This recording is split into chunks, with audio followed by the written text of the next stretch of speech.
Right, hello everyone, and welcome to the fourth edition of the Nut Job podcast, Chasing the Light.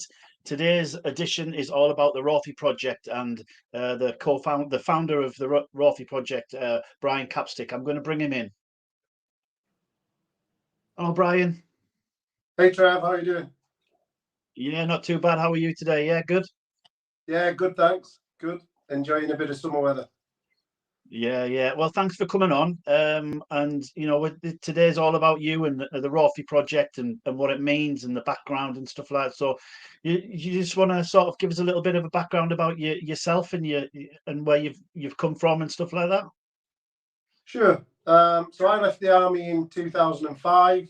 At the time, I was working down in Yemen with a counter-terrorism team, and I was quite fortunate because my transition into civilian life was just changing from doing a job in uniform to crossing across to Iraq and later Afghanistan, doing a lot of indigenous engagement work as a civilian. In the course of that, I ended up running my own businesses and employing a good number of people who in another point in time might have been called mercenaries, but at the time were called private security. As I've later gone on with the Rawthey Project, I can certainly say a good number of the people I was working with at the time were people that we've ended up supporting in due course. In the course of that, I crossed paths with Rory Stewart, the MP, who was the governor in Maysan province in the south of Iraq. And in 2014, so 9 years after I left the army, and I was pretty much burnt out with Iraq and Afghan. Afghan work was tailing off as the Americans had decided they were going to withdraw. I came back. I bought a farm up here in 2011 up in the Yorkshire Dales. And so 2014, I came back here, and Rory Stewart had just been asked to do a review into veterans in the criminal justice system, which at the time the Home Secretary was Theresa May. And Rory's office reached out to me and said, given the profile of people that I'd been employing in the time I'd been working throughout the Middle East, would I be interested in supporting that review? So I did. One thing led to another, and I was absolutely dumbstruck by the fragmentation of support to those we reviewed while I was doing that piece of work. At the time, we had 3,500 veterans in the criminal justice system.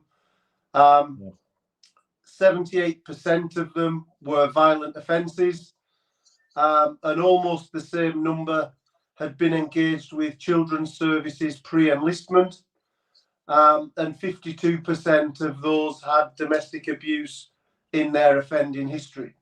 So, the data was pretty compelling.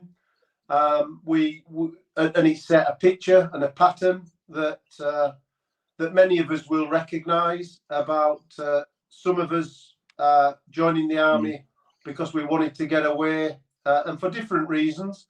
But a good number of people were looking for that family unit and looking for that identity and sense of purpose. And when that ceases and people resettle and they're not resettling to a safe family unit, I'm lucky. I've got a stable family unit where my parents are never shy in telling me when they think I'm going rogue. But not everybody has that. And that pattern of almost, I think it was 76.5% engaged with children's services pre-enlistment. That pattern and the safety net piece was very relevant to me. And equally, the fragmentation. At the time, there were over 2,000 military charities in England and Wales, not counting Scotland and Northern Ireland. And there were a lot of people making a lot of money. And I don't want to get into talking bad about other people's efforts, but there were a lot of self-licking lollipops. Let's stay with that analogy. And it confused the picture. It confused the picture a lot. and it bred apathy. And the apathy that it bred, I think one statistic that's very telling is the number of veteran suicides since January 2018 is now over 400 recorded, and verified by General Dannett. So that is an indicator of failure, and they're the only ones that are recorded. So for me, in 2014, we completed the review. The draft report went in, Rory submitted it, and then in the way politics works, Rory was promoted to become chair of the Defence Select Committee, and replaced by a career QC, a guy called Stephen Phillips, who rewrote most of the work that we've done and published it in a way that the Home Office were comfortable with. And I don't want to get into the rights and wrongs of that. I was disappointed that a lot of our work didn't make print. Most importantly for me, the bit that never made print was we did a lot of engagement with colleagues in America, in the Department for Veterans Affairs out there. They have some really strong data post-Vietnam around incubation periods for psychological trauma relating to combat. And the average, not everybody, we're all different, but the average is a strong 10 to 14 years after the index trauma, the chaos peaks, and serious suicide risk starts to come into play. And it was disappointing for me that more emphasis wasn't put into that data, because since I started the Rawthey Project and founded it, I can tell everybody, and I'll sing it from the rooftops, every case bar very few, and we've done 528 families that we've supported now since 2014. The vast majority fit that incubation period of combat-related psychological trauma.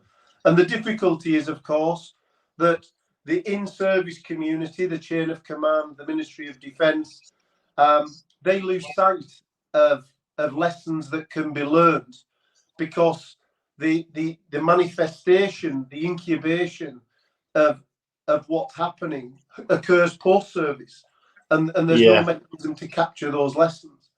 So yeah, that was disappointing. And I also found in the States there was some really good evidence around veterans-only courts, split views, but on the whole, they felt that creating 2 tiers of justice was counterproductive out there, and it created a victim culture where people wanted special treatment in the judicial sense. And if you think of that from a victim's perspective, or a survivor, if we're talking domestic abuse, it can be really unhealthy when because it creates a platform where psychological illness then becomes a get-out clause for unacceptable behaviour. And the two are not intrinsically linked, as evidenced in almost every study that's ever been published. So the veterans-only courts stuff from America, I thought warranted being in that paper as well, and it was cut out. But hey, I chose after that to start mentoring in the Northwest prisons, because I wanted to understand things more from a practical sense. We quickly identified that there was a problem with veterans being released from prison into bail hostels. And you look at that 78% figure of violent offenders, which brings a category of offence that often means probation will step them into a bail hostel before releasing them on licence. And the difficulty that gives is, and you pardon the French, I guess, is if they don't know every shitbag on their home turf by the time they get to the bail hostel, they pretty much do afterwards. And from a serious organised crime perspective, working with Greater Manchester Police, I got exposed to the concerns they had about the ability of veterans to be able to plan and execute complex operations on the criminal side of the fence. So when people had lost an identity from leaving the military, that bridge into the bail hostel and into the, let's call it the underworld, took a skill set, but it also brought a sense of belonging. It brought a sense of purpose, and you know, was largely attributable to the well-published reoffending rate of 46% of armed forces veterans reoffending within 18 months of leaving prison, which, if you think about, is an absolute tragedy. So some other data that really stood out to me amongst that, and there's been some great work done by Blind Veterans UK, who are led by a guy that you and I know well. In fact, he's just handed over, General Nick Kaplan. And they've done a lot of research around the relationship between sight loss and brain injury. And some of the data they're pulling out, I haven't got it exactly in front of me, but it's of the order of 70% of those in prison have a diagnosis of PTSD, but just under 40% are believed to also have a brain injury. So add a brain injury and a misdiagnosis that is only looking at PTSD and not looking at the brain injury, which is a physical injury. It's not a psychological condition.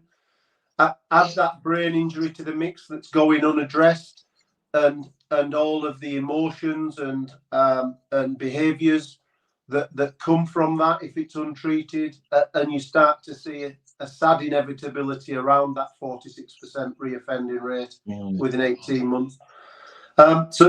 So Rawthey started from the idea that we would encourage probation to allow us to pick veterans up at the prison door on release and bring them up here to Sedbergh in the Lake, in the Yorkshire Dales, on the border of the Lake District, and step them, give them a recalibration, a pause moment, and it varied through the initial couple of years from a few weeks to a few months, where they could recalibrate what being a responsible civilian was, where they wanted to go with the life, where they needed support. Sedbergh Medical Centre has been fantastic, and I can't express my gratitude enough that that's good. On a lot of goodwill, they've triaged and helped a vast number of people who weren't resident in Sedbergh at the time, and got them into the care pathways they needed. And to date, as it stands today, we've only had 2 reoffenders in that whole time. And something probation taught me really early on is relapse and reoffending. If you're in alcohol and addiction, relapse. If you're in criminality, reoffending, that is part of recovery. You know, you're looking for a progression, and in an ideal world, it won't happen. But you've got to manage everybody's expectations from the outset that is part of recovery. And what we mustn't do is go back to day one when it happens. But we must recognise the progression, you know, look at what's taken the bad turn, and address that aspect, but keep momentum. So often when we picked up, and one of the lads we picked up and supported had reoffended 27 times in 3 years. He hasn't reoffended now in 5 years. It's perfect, isn't it? And one of the things that absolutely stuck with me, and I stand by it now, is we mustn't go back to day one when we get a relapse or we get a reoffence. We've got to just say, look, learn the lesson. Let's keep going forward. Otherwise, you breed that apathy, and you breed that feeling of, I'll never get better. This is the lot of my life. I take it geographically, there's no limits to how far the Rawthey Project will stretch to picking people up. There isn't. We've a network now of 50 mentors, all volunteers. Nobody in Rawthey gets paid a wage. And for me, that's really important part of our DNA, that everybody involved with the project is a volunteer and engaged for the right reasons. I'm not saying those in other charities who take a wage aren't, but I'm saying the ethos of Rawthey is about peer support, and it's about mates doing the right thing because it's the right thing to do. And so the network is 50 deep at the moment. We're looking to grow it. It's a challenge for us internally, to be honest, because there's as much work needed to develop the mentor network as there is to support caseload. And we've only got finite resource. And when you've got the phone ringing, we're really busy at the moment, by the way, in caseload terms. So we're trying to identify what's triggering that, whether it's the acceleration out of the cost of living crisis. I don't know, but we're picking up a lot that have a financial bias attached to them, and a cost of living flavour. It's difficult to grow the mentor network at the pace I would like, but I'm determined that I won't betray the ethos and the DNA that we've built over 9 years. Hopefully by December this year, we'll transition to registered charity status. We've delayed that step on purpose for a long time. And the reason for that has been much like I've just explained, that I couldn't commit the resource needed to administer a registered charity without taking from the support to a pipeline of misery that we were trying to address. So we've bitten the bullet. The process is in train. The first chairman of the registered charities volunteered and been nominated. He'll have a view on which had the higher hand, but it's Bob Beckwith, who many in the blueberry aviation world will know was a REMI guy of much notoriety, a really top guy. And Bob's going to mentor the registered charity. Sorry, he's going to chair the registered charity for the first 2 years. And so that'll be a big step forward for us. Yeah. If, so when you mentioned the mentors, if somebody wanted to become a mentor, what is the process for somebody to sort of approach you guys and become a mentor? How did that work? The easiest way is to go to our website, www.rawthey, spelled Romeo Alpha Whiskey Tango Hotel Yankee, Tango Hotel Echo Yankee.org. And just send us a message in there. We'll come back to you within a few hours and build that link. We also have a Facebook group called the Rawthey Project CIC. It is a closed group because a lot of what's discussed in there is sensitive. So if you just apply to join the group, we'll react to you within 24 hours and invite you in. And obviously the conversation can start there. Or I'm happy for people to message me direct, or if you are, Trev, just hand them on to me.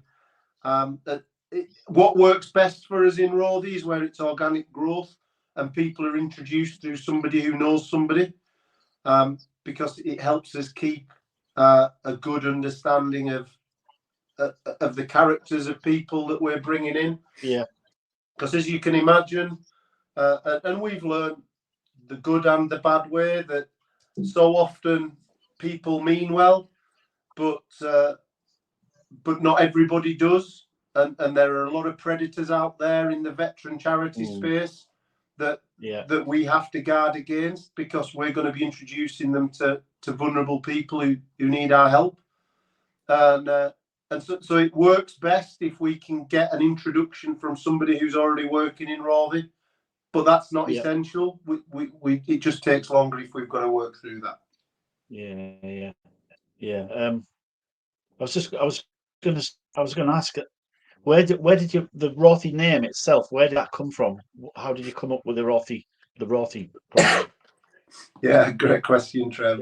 So Rawthey is the river that runs through Sedbergh, where the residential activity has been taking place now for 9 years. Yeah, And it has a small spring about 8.5 miles away from Sedbergh, out to the northeast. And very early, we were encouraging our beneficiaries to adopt the mindset of flowing around obstacles. So often people become entrenched, particularly when they've got issues with authority. And I guess it's because it's ingrained in us, there's right and there's wrong, and it's very binary.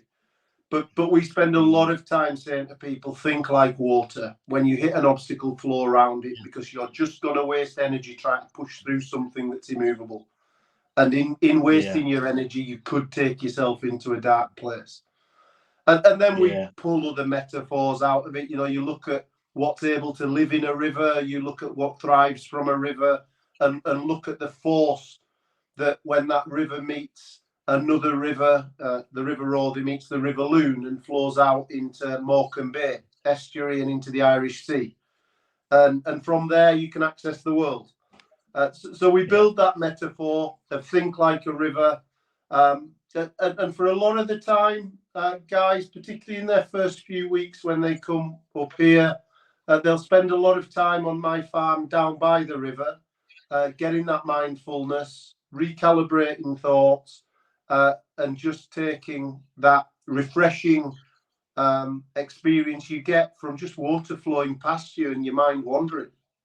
So we thought the Rawthey name carried some merit, and as time has gone on, it's become a real touch point for many of our beneficiaries, and we often laugh about it now. And we had Hell's Fells Family Festival last weekend, and the week prior to that, we had our beneficiaries up here with 48 beneficiary families up here for 5 days adventure training with a team of Army instructors led by Ryan Davison, who you probably know, I think, Trev. Yeah. Great guy, and a great team. And they camped at the farm throughout the week. We do it every year. The goal is to give the families a chance to have a free holiday if they need it each year. This year we had 3 families that were bereaved by suicide. They've since told me, 2 of them have since told me, that for the children to re-engage with the colleagues and friends of their fathers who sadly are no longer with us has been a real experience for them, and the chance to ask questions and the chance for the instructors and staff to be the role models that maybe are setting an example not dissimilar to their fathers in the past. We're finding that a really good positive feedback, particularly coming from this year, and we're looking to do much more in that space. But there were 48 families in total, 112 beneficiaries. Wow. And then Thursday evening, I wrapped the adventure training up and summarised why we're called Rawthey. And the kids really locked into it particularly. But then we flicked it Friday, Saturday. We had a music festival up there that again was very family focused. And we had 500 in on the Friday night and 650 in on the Saturday night. Great entertainment. You might have seen on social media the theme on Saturday night was country and western, and we had some good outfits. Yeah. But what was great was it brought all the communities together who support us throughout the year. So you had the local community, you had our beneficiaries, past and present, you had mentors, supporters, family members, and everybody came together, and the common conversation that was happening throughout the night was positive. It's about whose life was going where and who could help who and what follow-up needed to be done. And And that's so important. We know that we have a spiking caseload every remembrance. From about 2 weeks before remembrance, it gets very, very busy for us. And so we use Hell's Fells as a springboard to re-energize networks and friendships, so that when we're bridging into that high-risk period, we can be encouraging friends and family to just be having conversations with those that we know to be more vulnerable, and hopefully heading things off where risks are escalating, and then queuing our social care team in if we need to. But we find that profile and getting ahead of events like remembrance, we've learned over the years. We used to have the Hell's Fells Festival in June, and we found that was too soon. It meant that relationships that had been re-energized were fading too much by the time we got to October. But by having the festival in mid-August, everything is fresh by the time we get into October, and it's a really important facet of how we're trying to mitigate that suicide risk at the moment. Yeah, and it fits around the sort of like the term time as well for the children and stuff coming up. Yeah. Just going back to the mentoring bit. If do you when somebody comes to be a mentor, is it kind of civilian be a mentor who hasn't had any military experience?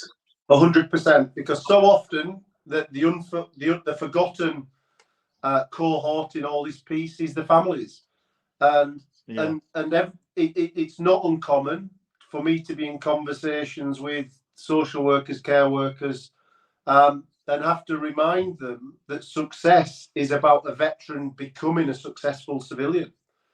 And we've got to be careful that we don't reinstitutionalize people and build a world of bitter veterans who don't think they fit into civilian society. What we've got to do is build a world where veterans see those transferable skills and see what they bring to the workforce, and drive a success out of the other end. And so that civilian involvement is absolutely key to both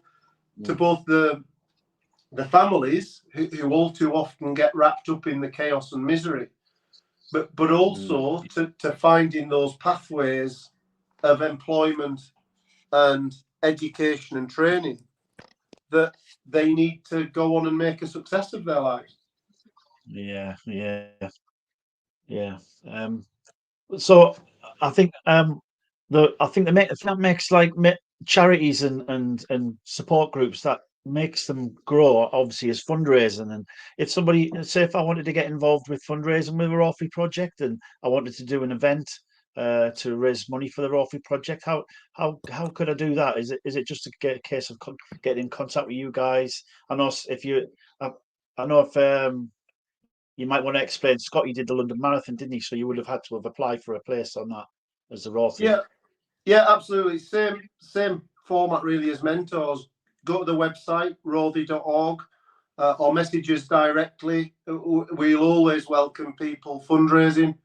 I always say that when people are putting themselves out there, we've got big Stevie Hoyle walking the Appalachian Trail at the moment, 2,200 miles. And I can say unequivocally that his fundraising is behind where he wants it to be, but the message he's sending out there of it being about action and not words, and drawing the parallels with his own mental health experience just from the isolation and attritional daily grind of his challenge, that message is inspiring dozens and dozens of our most vulnerable beneficiaries. And for that alone, the money is great. We need that to be able to fund a lot of the psychology support that we put out there.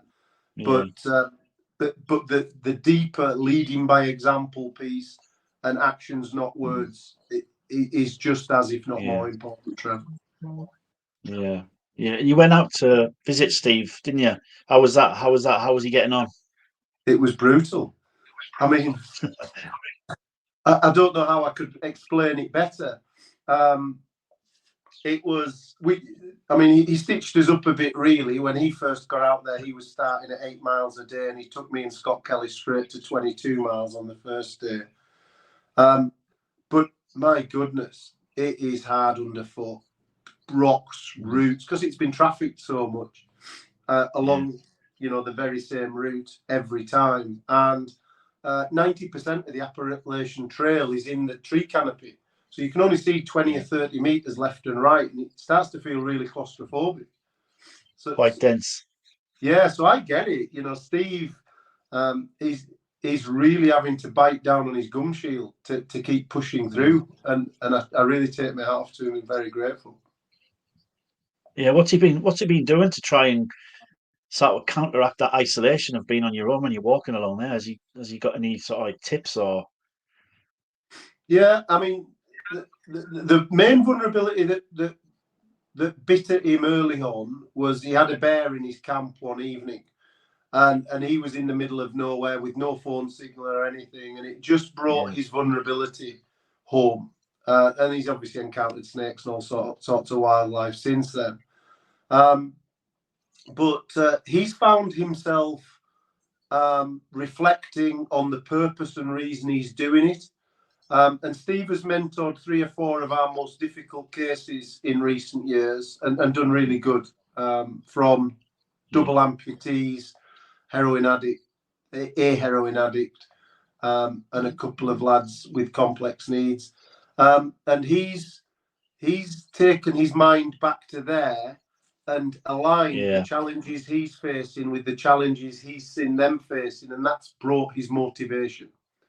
And if you'd scripted it, you couldn't have scripted it better. But that's how he's found his purpose, I guess, to keep driving. And you'll know how stubborn Stevie Hoyle is. You know, he looked at me and said, day 2 under canvas, he was thinking, what the bleep am I doing here? But he said, I said I'd do it, so I'm going to do it. And that's Steve, I guess. Yeah, it's an absolute. I've been watching his videos on Facebook, social media, and stuff like that. Some of it looks absolutely epic what he's doing. Yeah. And it sounds a little contrite, but the photos don't do it justice. It's about 10 times worse than those photos look. Yeah. Scott Kelly's speak can attest to that. I've seen Scott's vlogs from out there. It was really good, really good. So what have you got? What's in the planning for 2024, Rawthey? Then have you got anything planned? Obviously, you'll have Hell's Fells again. So we've just started the Tom Thacker course this year. So that's a new initiative for us. It's a residential course, 3 months at a time, with 3 veterans, increasing to 6. We've got planning permission in for 4 residential pods, which pardon me, which is the stepping stone, and we can go from 3 to 6. And the beneficiaries of the first 2 courses now are gaining traction in their lives, and it's brilliant to see. I mean, very publicly, Al McCracken's putting out there that he starts college next month, and a pathway to becoming a paramedic. And he's been working really hard. He's been doing fantastic. He's doing fantastic, Alan.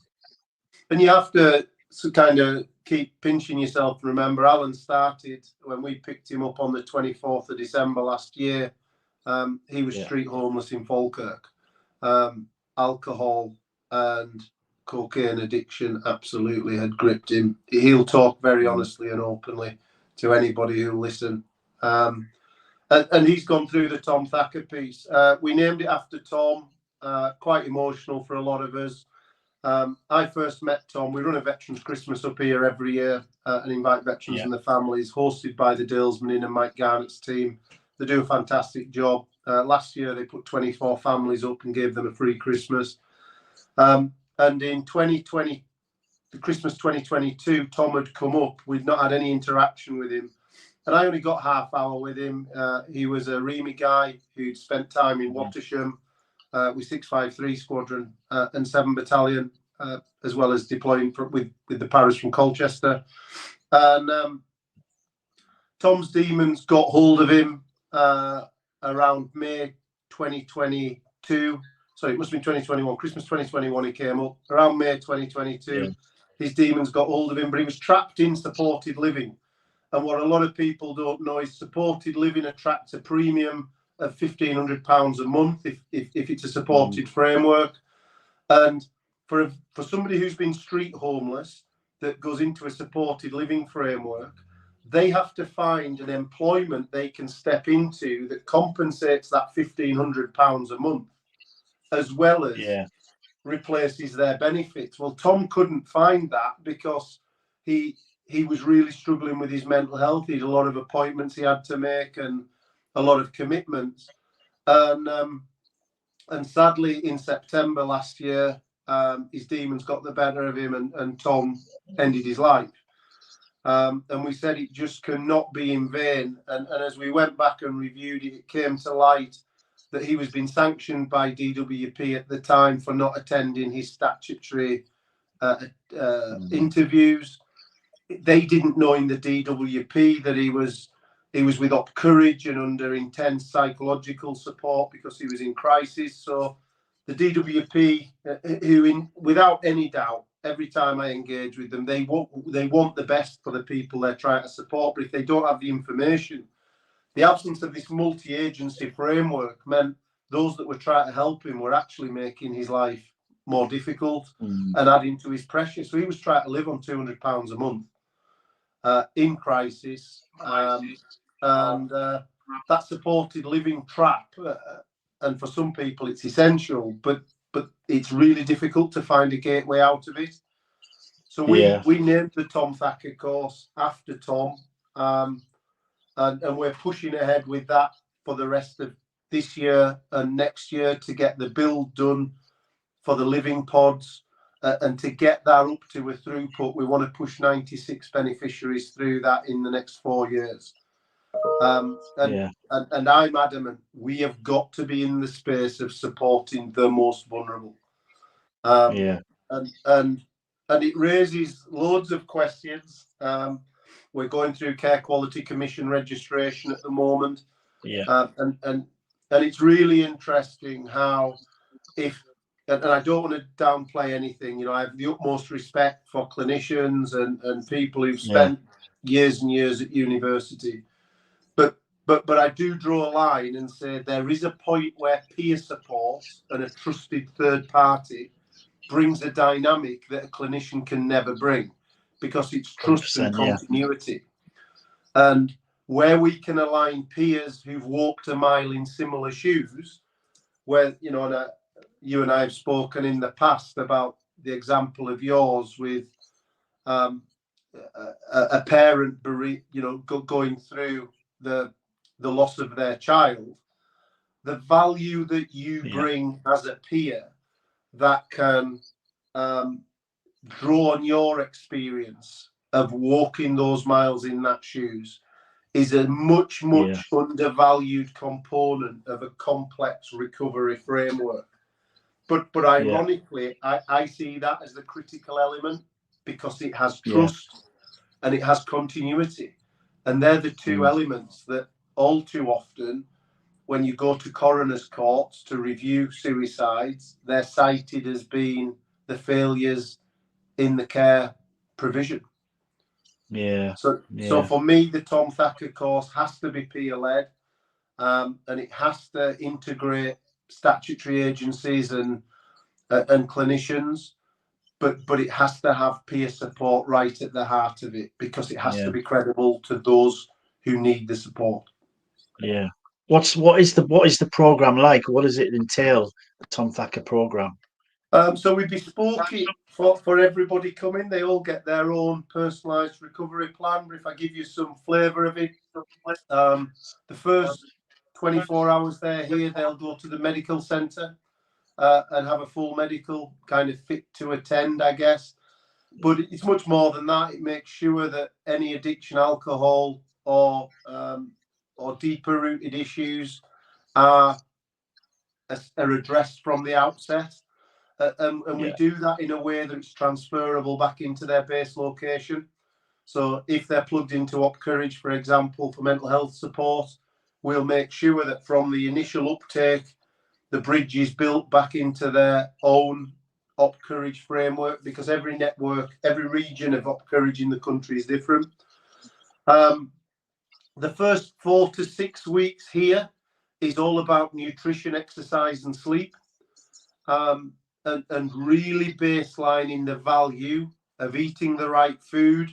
So often we find ourselves having real basic culinary lessons and cooking classes, and that's where, you know, the non-military side you talk about, different wives and family members come in and they'll show the guys how to cook a dish. Cooking to really tight budgets as well. You know, we base everything that we do here cooking wise on £150 a month family budget for a family of 4, because that's about the universal credit threshold.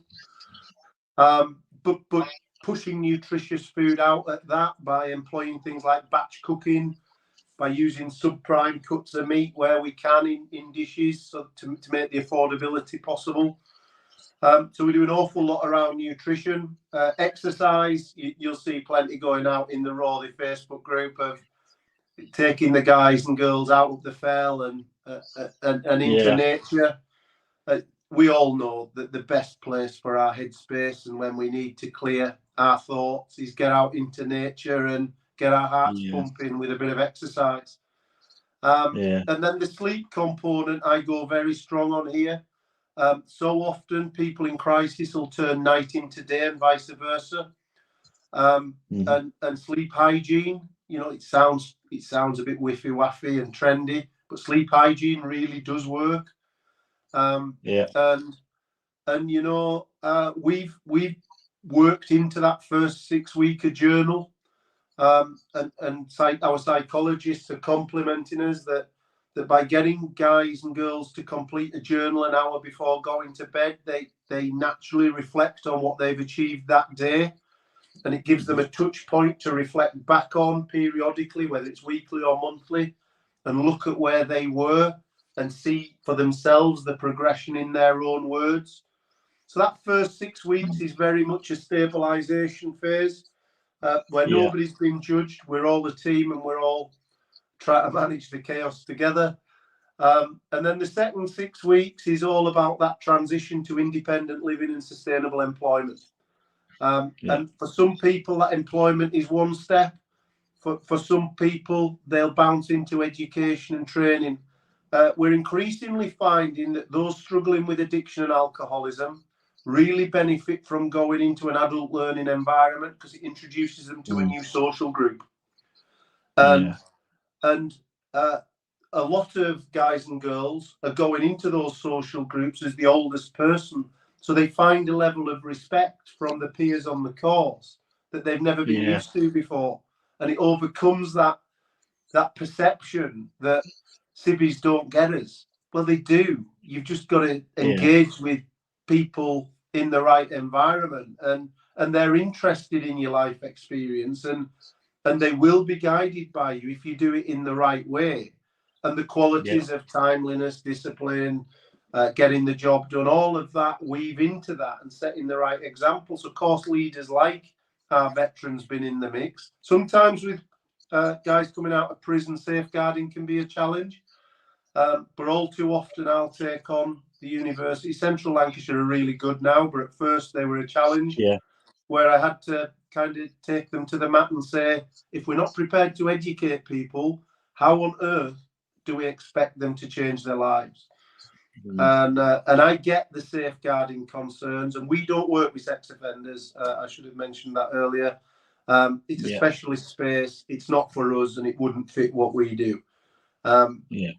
But by the way, the armed forces have double the number of sex offenders in prison of any other vocation group, so that's not a small number. But the work of Care After Combat down there with Jim Davidson, the comedian, and his team, it should be applauded. They do some really good stuff in that space.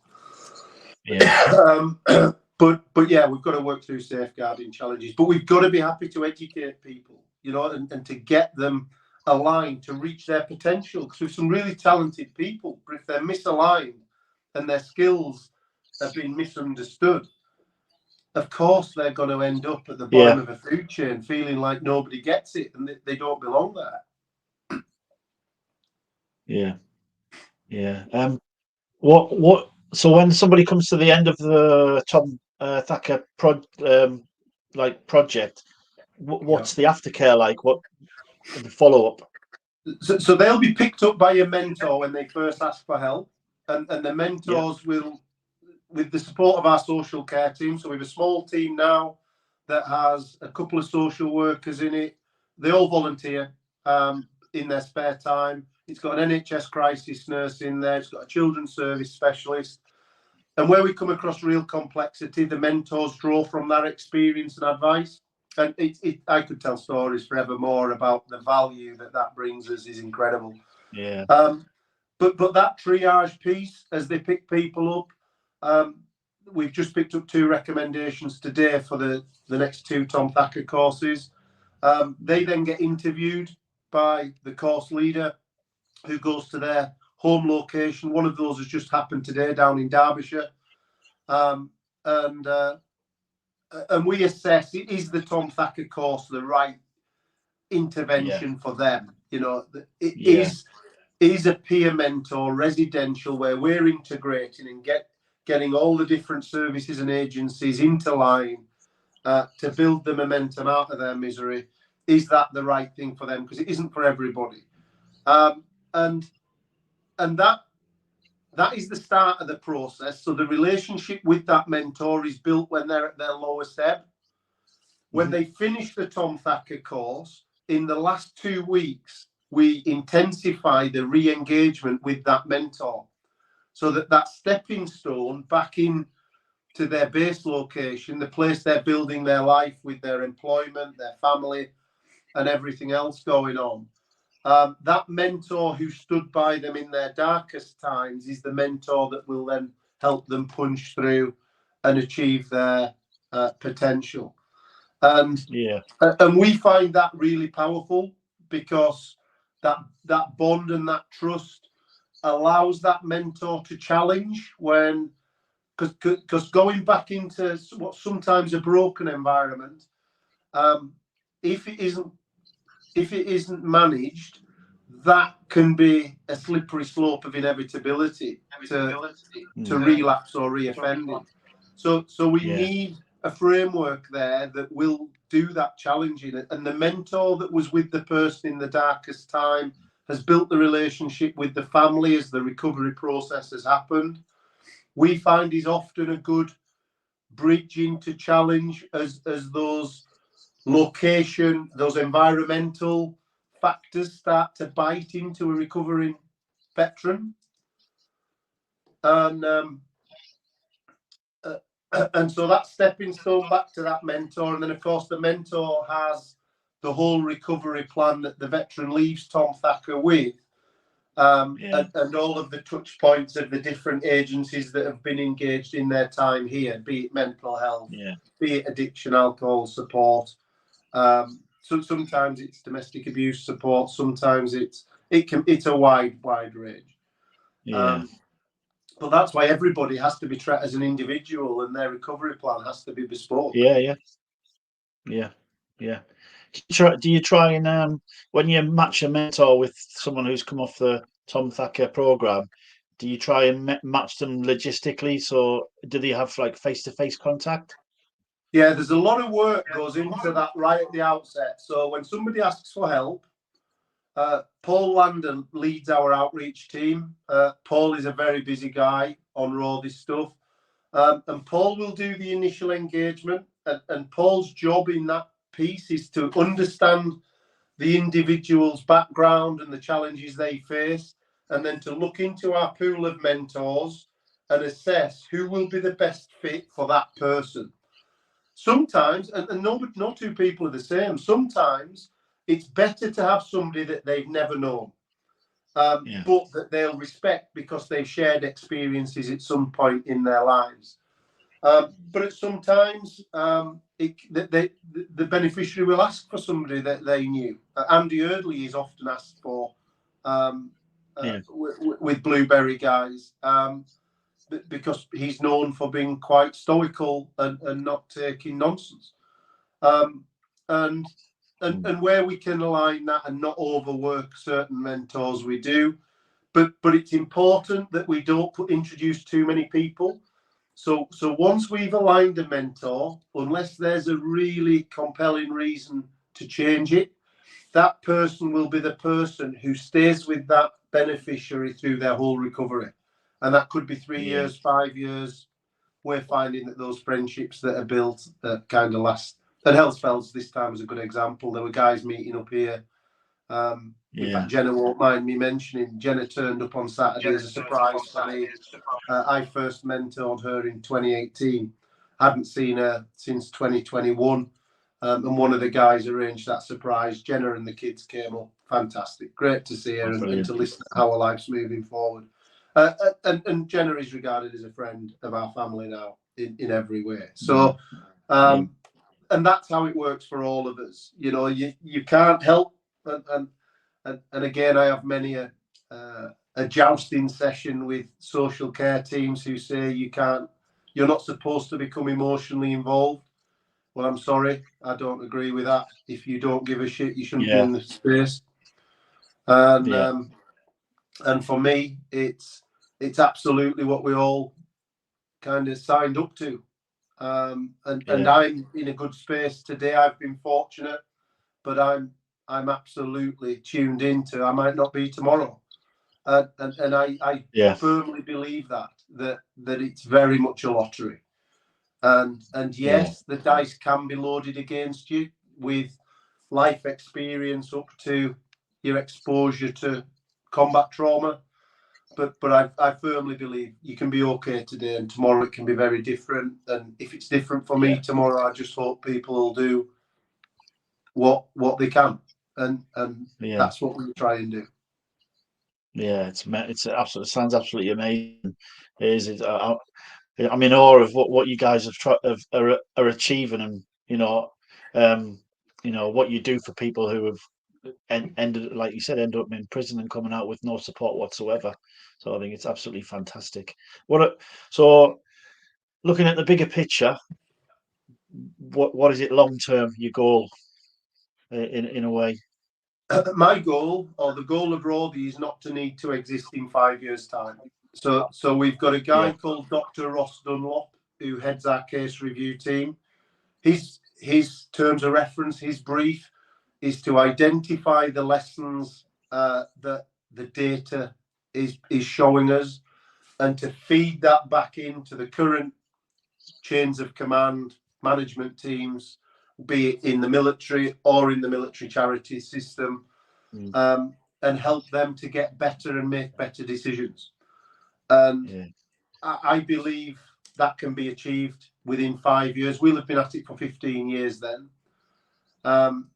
Within 5 years, I think we can do that.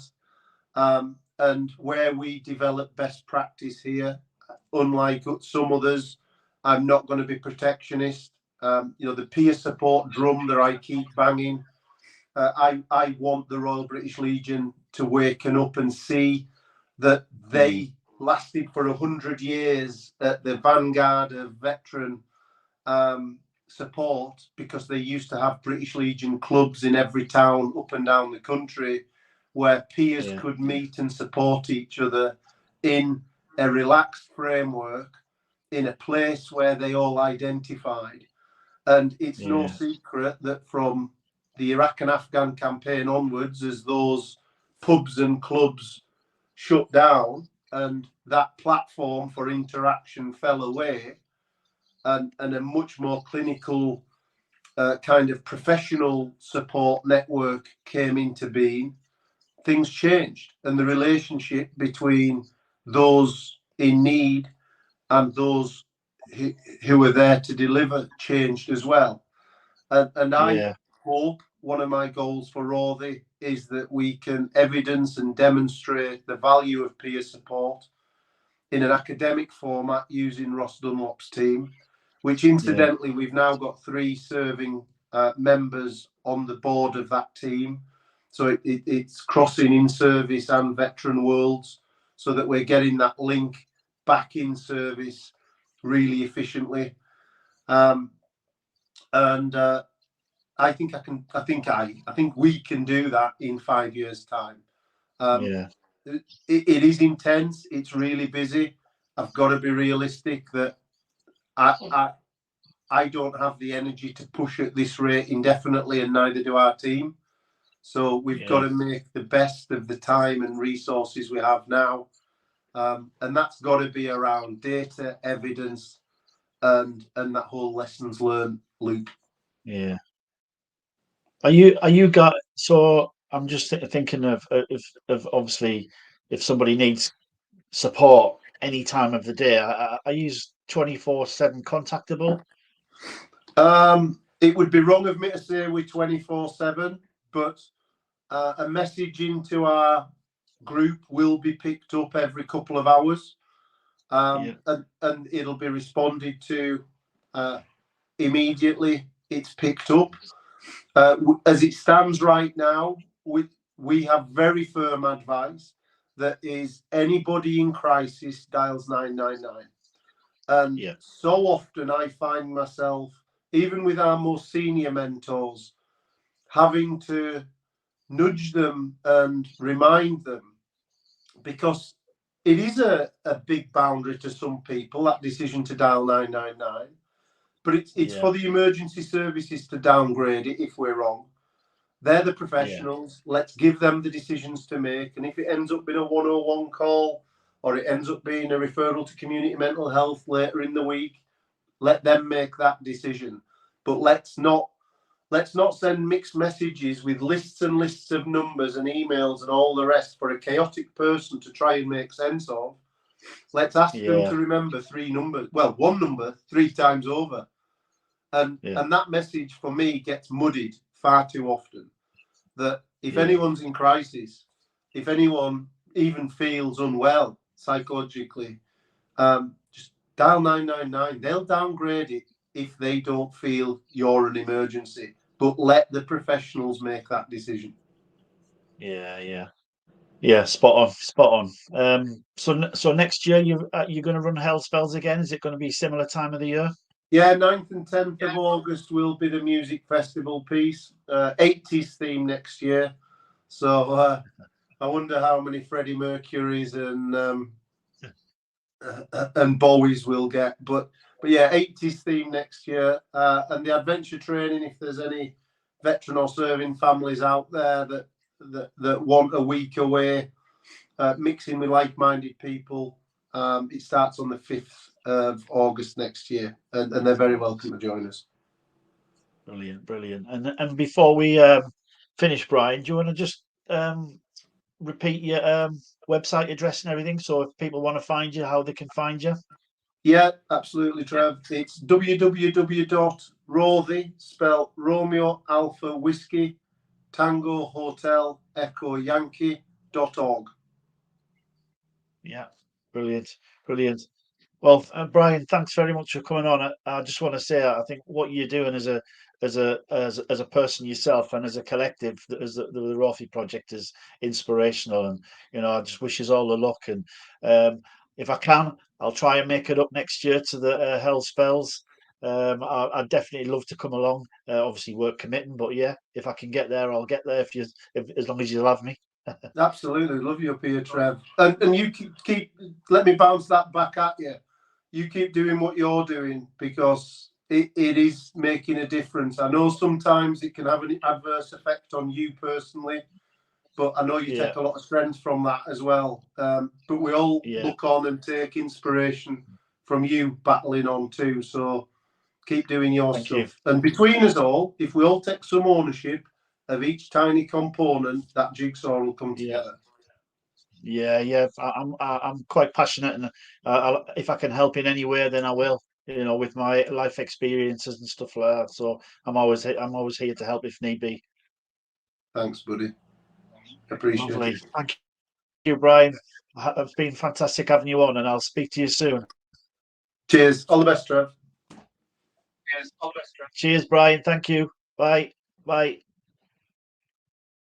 Well, thank you everybody for listening into the fourth episode of the Rawthey Project. Absolutely inspirational. So thank you very much. We'll end it there, and we'll speak to you soon on the next episode.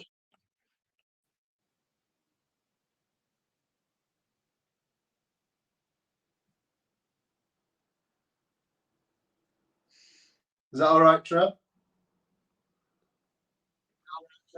Yeah, I'm just trying to end it.